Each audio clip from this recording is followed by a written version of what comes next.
Welcome to another explainer. Today we're tuning into a special focus we call ethical point. Look, if you're an aspirant staring down the absolutely daunting UPSC General Studies Paper 4 syllabus, yeah, that notorious ethics paper, you might be feeling, well, a little overwhelmed right now. But don't worry, because today, consider me your mentor. We're going to unlock your ultimate revision guide. We are taking the profound 500-year-old teachings of Guru Nanak and transforming them into a highly practical toolkit for modern public administration. So let's dive right into this. Okay, here's our roadmap for today's explainer. We'll start with conceptual foundations, move into the three pillars, then applying case studies, followed by a rapid-fire revision, and finally, an answer writing masterclass. All right, Section 1, Conceptual Foundations. Now, as an aspirant, you might be looking at this historical topic and wondering how on earth we bridge the gap between ancient spirituality and modern bureaucracy. It's the ultimate skeptic's question, right? How do 500-year-old spiritual teachings actually solve modern administrative dilemmas? I mean, why should a 21st century district magistrate even care about the philosophy of a 16th century mystic? Well, the answer lies in understanding that these aren't just religious texts. They are literally foundational frameworks for human conduct and governance.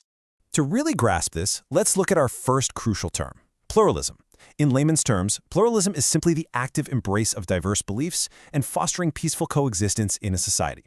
What's truly fascinating is how this directly connects to Guru Nanak's core concept of ik onkar, the belief in one universal, formless oneness. In an era where we unfortunately still see religious extremism and communal tension, this concept of universal oneness is the ultimate antidote. It demands religious tolerance and unity that goes way beyond faith, caste, or nationality. And that brings us to another key concept, ethical living. Put simply, ethical living means making morality an everyday practice. You see, Guru Nanak famously rejected blind superstitions, meaningless rituals, and empty external displays of religion. He argued that genuine spirituality is all about purity of heart and moral conduct in your day-to-day life. It's not just some abstract ritual you perform on weekends to feel good about yourself, only to return to shady business as usual on Monday. For a public servant, this means your integrity isn't just a code of conduct you read once. It's exactly how you make decisions every single day. Moving on to Section 2, the three pillars.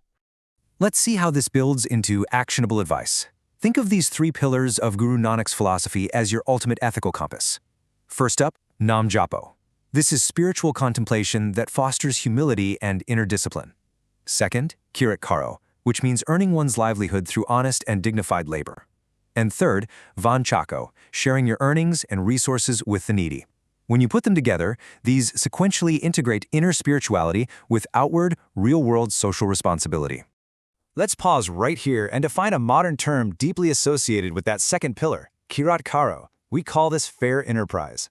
Basically, it means conducting business with transparency, accountability, and absolutely zero exploitation. The crucial point here is that Kirat Karo isn't just a nice old saying. It is the historical bedrock for modern anti-corruption efforts, corporate governance, and professional probity. It's a direct, uncompromising rejection of corporate fraud and unethical practices. So, what about the third pillar, Vanchako? Well, that translates directly to collective well-being. In everyday language, collective well-being is about promoting social security and inclusive growth so that all members of society thrive, not just a select few at the top. By advocating for the actual sharing of wealth, this principle fights widening economic disparities and sets the historic stage for modern philanthropy and social welfare programs. Section 3, applying case studies. Okay, theory is great, but as an aspiring officer, you need concrete examples. How do we apply these historical values to current affairs and pressing social justice issues today? Well, at a time marked by deep historical misogyny and orthodox views on women, Guru Nanak posed a truly revolutionary question. He asked, "From her, kings are born. How can she be called inferior?" This wasn't just a nice quote. It was a radical dismantling of gender discrimination. Today, you can absolutely use this exact quote as the bedrock for arguments supporting modern gender equality frameworks and women's empowerment in your mains exams. Let's look at another massive contemporary issue, climate change. Guru Nanak viewed nature as sacred, stating, "Air is the Guru, water the Father, and earth the Great Mother." When you're asked about environmental stewardship, sustainable living, or responsible consumption, this quote right here is your historical anchor. It proves that respect for the environment is deeply, deeply rooted in our cultural ethics. And this leads us to a real game changer of a concept: collective resilience. This simply means a community's ability to support each other and recover from crises together. Think of the traditions of Langar, the community kitchen where everyone sits totally equally, and Seva, which is selfless volunteerism. We have seen these exact principles applied directly to modern disaster relief and pandemic responses, where community action provides vital humanitarian aid irrespective of caste, religion, or nationality. It's incredibly powerful stuff. All right, let's pick up the pace. Section 4, Rapid Fire Revision. We know you're under immense time pressure in that exam hall. If you're faced with a 150-word limit and a 10-marker question, you need to visualize this matrix. You have the teaching, its core value, and its contemporary application. Ik Onkar maps to universalism and interfaith peace. Langar maps perfectly to social equality and breaking class barriers. Curate Karo is your integrity and anti-corruption point. And Seva, that's altruism and humanitarian aid. Honestly, this is your ultimate exam cheat sheet. To make sure you retain all of this under pressure, use the mnemonic CORE. C is for compassion, found in Sarbat Dabala, or the welfare of all. O is for oneness, which is Ik Onkar. R is for resilience, achieved through Seva, or selfless service. And E is for equality, embodied in the Langar.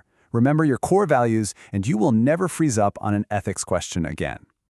Let's do a couple of quick mental flashcards. When you see Sarbat Dabala, instantly equate this historic term with universal brotherhood and inclusive development. It is the vision of a society based entirely on justice and compassion for everyone. Next flashcard, Dasvand. This is the Sikh tradition of donating a portion of one's income. In your exam, you want to link this directly to social responsibility, modern corporate social responsibility, and responsible wealth creation. And finally, Section 5, Answer Writing Masterclass. Now for the ultimate value add, how do you literally structure a high-scoring 10-marker answer using all this content we've just covered? Here is your perfect 3-step exam structure. First, your intro. Don't just list dry biographical facts. Clearly define the reformers' foundational values, using those layman definitions we discussed earlier, like pluralism and ethical living. Second, the body.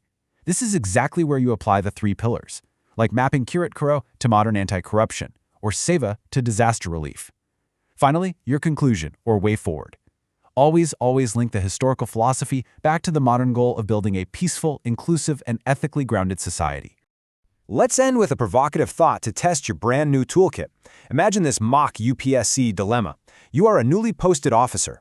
How do you apply the principles of Curate Karo and Seva when a wealthy contractor offers you a massive bribe to win a tender for disaster relief supplies? How does the philosophy of honest labor and selfless service guide your actions when the real-world pressure is immense? Think about that. Apply the core mnemonic we learned today, and you'll have your perfect answer. Thanks so much for joining me on this explainer. Keep studying, stay ethical, and we'll see you next time.